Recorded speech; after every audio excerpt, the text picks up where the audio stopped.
hasratku, rinduku memuji, memuliakan. Bapak, Ibu, dan Saudara yang terkasih di dalam Tuhan kita Yesus Kristus, sebagai orang-orang Kristen, sebagai orang-orang percaya yang menaruh harapan di dalam Kristus Yesus Tuhan kita, tentu kita memiliki konsep ajaran yang telah disampaikan, diteruskan kepada kita. Salah satunya adalah tentang konsep akhir zaman. Kita diberitahukan bahwa Kristus Yesus Tuhan kita akan datang kembali ke dunia ini dan memerintah bersama-sama dengan saleh-salehnya, menjemput kita, memerintah bersama-sama dengan kita, dan itu berlangsung di dalam kerajaan 1000 tahun. Jadi ada kerajaan yang dipimpin oleh Tuhan Yesus Kristus sendiri selama 1000 tahun. Ini memberikan pengharapan, penghiburan, sukacita yang besar di dalam kehidupan kita. Jadi sebagai orang-orang percaya, sebagai orang-orang Kristen di dalam Kristus Yesus, kita diberikan ajaran yang benar tentang akhir zaman. Dan ini sangat penting. Mengapa penting? Karena kebenaran-kebenaran yang diberikan kepada kita ini memberikan kepada kita penghiburan yang luar biasa. Dalam situasi yang diolok-olok, diejek, jemaat mula-mula diperkatakan kepada mereka, di mana Tuhanmu, kapan datangnya, di mana pembelaannya. Tetapi kepada kita diberikan suatu penghiburan, sekalipun diolok, diejek, kita memiliki penghiburan. Ini pentingnya kita belajar kebenaran tentang akhir zaman ini.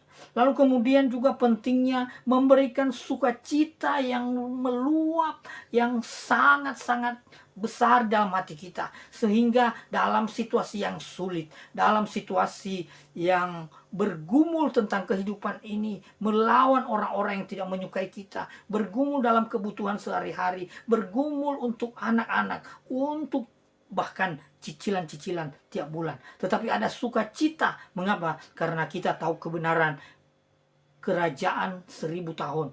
Kristus menjemput kita, saleh-salehnya, para saint, untuk memerintah bersama-sama dengan dia dalam kerajaannya.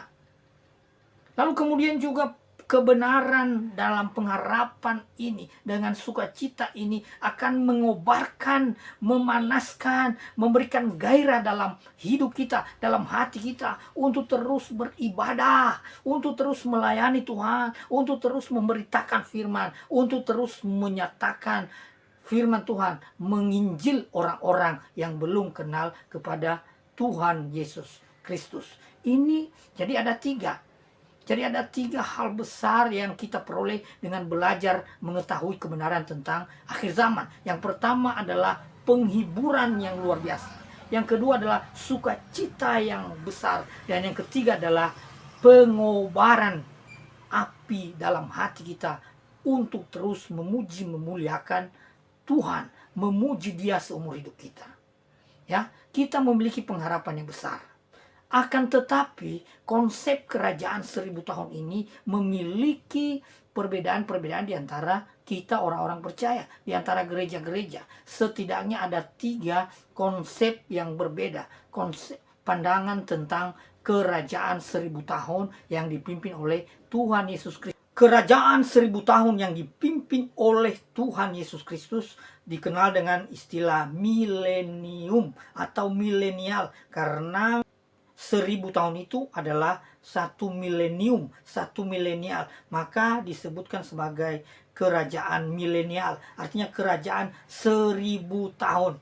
Ada perbedaan pandangan. Ada 3 pandangan tentang kerajaan 1000 tahun ini. Yang pertama adalah premilenialism.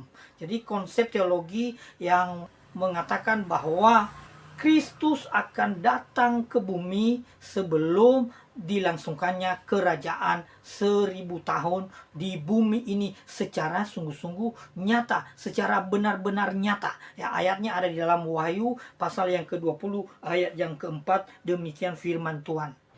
Lalu aku melihat tahta-tahta dan orang-orang yang duduk di atasnya, kepada mereka diserahkan kuasa untuk menghakimi. Aku juga melihat jiwa-jiwa mereka yang telah dipenggal kepalanya karena kesaksian tentang Yesus dan karena firman Allah, yang tidak menyembah binatang itu dan patungnya, dan yang tidak juga menerima tandanya pada dahi dan tangan mereka. Mereka hidup kembali dan memerintah sebagai raja bersama Kristus untuk masa 1000 tahun. Nanti kita lihat di ayat berikutnya, di situ dikisahkan tentang kerajaan itu, kerajaan yang damai, kerajaan shalom. Jadi dalam konsep premil bahwa Tuhan Yesus datang sebelum berlangsungnya kerajaan 1000 tahun itu. Dan di dalam kerajaan 1000 tahun itu benar-benar dosa disingkirkan, perbuatan jahat ditiadakan. Siapa yang berdosa langsung mati, langsung meninggal. Iblis sudah diikat selama 1000 tahun. Itu itu adalah konsep daripada premil. Pre itu artinya sebelum. Jadi Kristus datang sebelum kerajaan 1000 tahun. Itu kira-kira konsepnya. Jadi yang pertama ada premil, yang kedua ada postmil. Nah, dan yang ketiga nanti ada amil. Ya. Premil mengatakan bahwa Kristus akan datang sebelum berlangsung kerajaan 1000 tahun. Yang kedua, Kristus akan datang setelah kerajaan 1000 tahun. Postmil, ya, postmillennialism, ya, premillennialism, lalu kemudian postmillennialism. Nah, jadi mengatakan bahwa dunia ini akan semakin baik, orang-orang Kristen akan semakin menguasai dunia, dan pada akhirnya terjadi penginjilan besar-besaran, dan terakhirnya Kristus datang ke bumi menjemput orang-orang saleh-salehnya untuk menerima upah dan pahala mereka. Jadi ayatnya biasa yang paling diunggulkan, paling dipakai ya, di dalam Roma pasal yang 11 ayat 25 sampai 26. Saya bacakan ayatnya bagi kita. Saudara-saudara, supaya kamu jangan menganggap dirimu pandai, aku mau agar kamu mengetahui rahasia ini. Sebagian dari Israel telah menjadi keras hatinya sampai lengkap jumlah dari bangsa-bangsa lain masuk. Dengan demikian seluruh Israel akan diselamatkan, seperti tertulis, dari Sion akan datang penebus, yang akan menyingkirkan segala kefasikan dari Yakub. Inilah perjanjianku dengan mereka apabila aku menghapuskan dosa mereka.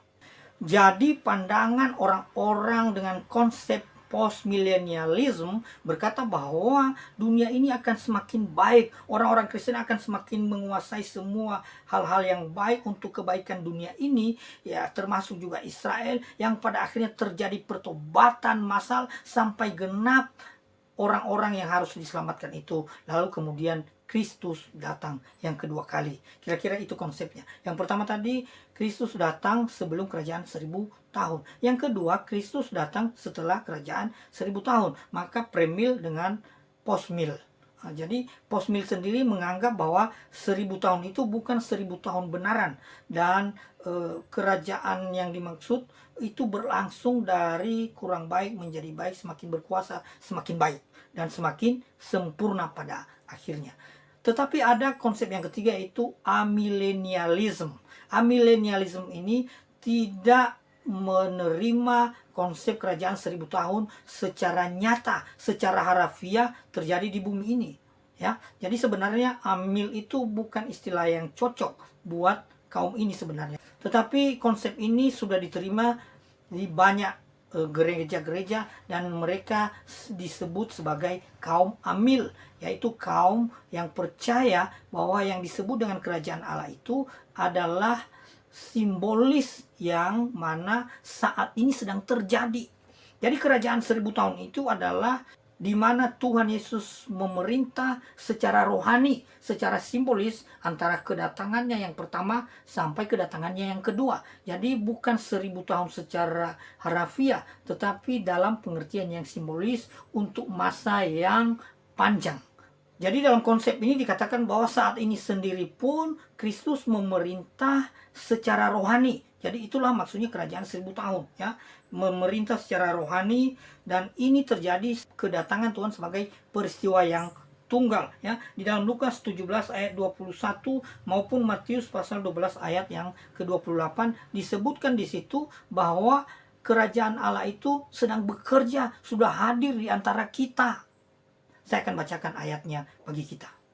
Lukas pasal 17 ayat 21, demikian firman Tuhan. Juga orang tidak dapat mengatakan, lihat ia ada di sini atau ia ada di sana, sebab sesungguhnya kerajaan Allah ada di antara kamu. Jadi Tuhan Yesus mengatakan ini, bahwa kerajaan Allah itu sudah ada di antara orang-orang yang percaya kepadanya. Jadi ketika mereka percaya, Tuhan Yesus Kristus memerintah di dalam hati setiap orang, dan juga memerintah di dalam setiap perkataan, setiap pemberitaan firman, setiap ibadah, setiap penyembahan. Itu pemerintahan Kristus, sehingga kuasa iblis dikalahkan, kuasa iblis dimentalkan, kuasa-kuasa kegelapan dikalahkan, dan orang sakit disembuhkan, orang yang kerasukan dibebaskan dari setan, dan orang yang tidak percaya menjadi percaya. Itulah kerajaan Kristus, itulah kerajaan Allah yang sedang hadir menurut konsep Amil. Jadi Amil itu percaya bahwa kerajaan 1000 tahun yang dimaksud bersifat simbolis. Jadi saya boleh katakan yang pertama tadi, premil, percaya bahwa kerajaan Kristus sungguh-sungguh terjadi setelah Kristus datang. Ya, kerajaan 1000 tahun sungguh-sungguh terjadi selama 1000 tahun benaran setelah Kristus datang ke bumi. Ya, kira-kira konsepnya begini. Untuk zaman sekarang kemudian terjadilah menjelang kerajaan 1000 tahun itu ada 7 tahun masa kesulitan besar, kesusahan besar. Jadi ada 3 pandangan juga di situ. Ada yang disebut dengan tribulation, itu ada pre-trib, artinya orang-orang percaya diangkat sebelum kesusahan besar. Ada juga mid-trib, orang percaya diangkat di tengah-tengah 7 tahun itu, sekitar 3,5 tahun diangkat ke surga, bertemu dengan Kristus di udara. Itu yang disebut dengan raptur, pengangkatan, dan terjadilah perkawinan anak domba di sana. Ada juga yang mengatakan bahwa Kristus datang setelah masa kesusahan besar dan sebelum kerajaan 1000 tahun, lalu terjadi perkawinan anak domba. Setelah itu turun dan mendirikan kerajaan 1000 tahun secara nyata, secara real di bumi ini. Ya, jadi ada orang-orang percaya memerintah, ada orang-orang yang tidak percaya, itulah yang diperintah. Sekali berdosa langsung meninggal. Kira-kira seperti itu konsepnya. Itu premil. Kemudian postmil berkata tidak. Kerajaan 1000 tahun itu bukan benar-benar 1000 tahun, tetapi merupakan suatu peristiwa yang beralih dari kurang baik, menjadi baik, menjadi sangat sempurna. Dan akhirnya Kristus datang yang kedua kali. Nah, jadi pemerintahan Kristus terjadi selama 1000 tahun secara simbolis, di mana orang-orang Kristen semakin menguasai teknologi, semakin berkuasa, dan terjadi pertobatan massal. Tetapi Amil berkata, oh tidak, ini tidak terjadi secara harafiah dan tidak ada hubungannya dengan hal-hal yang jasmania, tetapi ini hal-hal rohania. Jadi bisa bedakan ya. Premil mengatakan Kristus datang sebelum kerajaan 1000 tahun yang sungguh benar. Sedangkan Amil berkata Kristus datang setelah kerajaan 1000 tahun yang mana waktunya itu tidak benar-benar nyata sebagaimana ditafsirkan sebagai harafiah. Dan yang ketiga adalah Amil mengatakan bahwa tidak ada hubungannya dengan hal-hal yang jasmania, harafiah, tetapi ini hal-hal yang rohania dan saat ini sedang terjadi. Tidak ada kerajaan 1000 tahun yang benar-benar harafiah menurut Amil. Lalu Bapak Ibu, kalau begitu kira-kira saya di posisi yang mana? Sebelum saya sampaikan saya di posisi yang mana, saya mau tanya balik. Dari pembahasan ini kira-kira Bapak Ibu posisinya lebih cenderung kemana? Tetapi sebelum mengambil keputusan, belajarlah baik-baik, belajarlah kebenaran firman Tuhan dengan sungguh-sungguh, sehingga mengambil keputusan memilih pada posisi teologi ini. Saya perkatakan, saya sampaikan bahwa tiga-tiganya sama baiknya, sebab ada nilai-nilai yang sangat penting. Sudah saya ungkap di awal juga. Jadi kalau mungkin masih pengen menegaskan, coba tanya kepada para pengajar di gereja atau lembaga tempat Bapak Ibu bernaung. Coba ditanya, kita ini premil, amil, atau postmil. Nah, nanti dijelaskan. Atau kalau belum juga perlu di gereja ada pengajaran yang seperti ini. Tapi kalau saya dari semua itu saya pikir sebenarnya sama baiknya, sama kuat argumennya, sama juga percaya kepada Tuhan Yesus Kristus. Namun demikian, dalam banyak hal sebenarnya saya ini penganut teologi reform, penganut teologi Calvin. Untuk akhir zaman saya premilenialism. Bukan berarti bahwa yang lain jelek, tetapi saya memilih konsep itu. Itu yang dianut di dalam gereja-gereja karismatik, gereja-gereja yang peralihan ya, seperti GKII, GPB dan sebagainya, yang dari Protestan mulai sedikit agak karismatik. Jadi kebanyakan dari teologi konservatif. Apa teologi konservatif? Nah, itu belakang. Itu nanti menyusul ya. Itu adalah yang dianggap sebagai teologi yang dianut oleh para murid dari zaman purbakala. Purbakala yang dimaksud bukan zaman PL ya, zaman PB. Zaman awal-awal Masehi. Kemudian kalau Amil itu dianut oleh teologi Calvin, gereja-gereja reform ya. Termasuk gereja reform pas Stephen Tong, GKAA, GKI misalnya. Nah, itu yang mereka anut adalah amillennialism. Tetapi kalau postmillennialism itu biasanya para kaum sosialis, mungkin gereja-gereja Katolik, gereja-gereja Protestan itu menganut postmil. Premil tadi gereja-gereja karismatik atau gereja-gereja konservatif. Lalu gereja Amil dari gereja-gereja beraliran Calvin atau Reform. Ya, kira-kira seperti itu. Nah, kita bisa bayangkan, kita bisa prediksi kalau Bapak Ibu di gereja mana, kira-kira alirannya seperti apa. Jadi ada 3 konsep kerajaan 1000 tahun dalam kalangan kekristenan sendiri. Premillennialism, postmillennialism, dan amillennialism.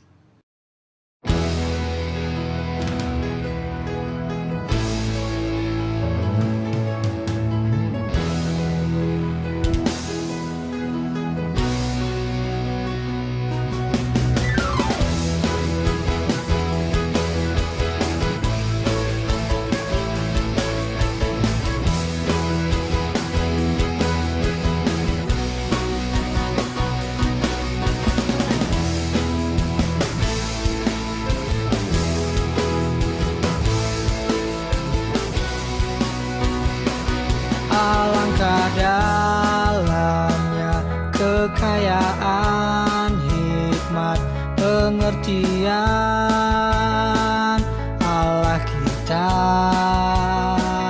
tak terselidiki dan tak terselami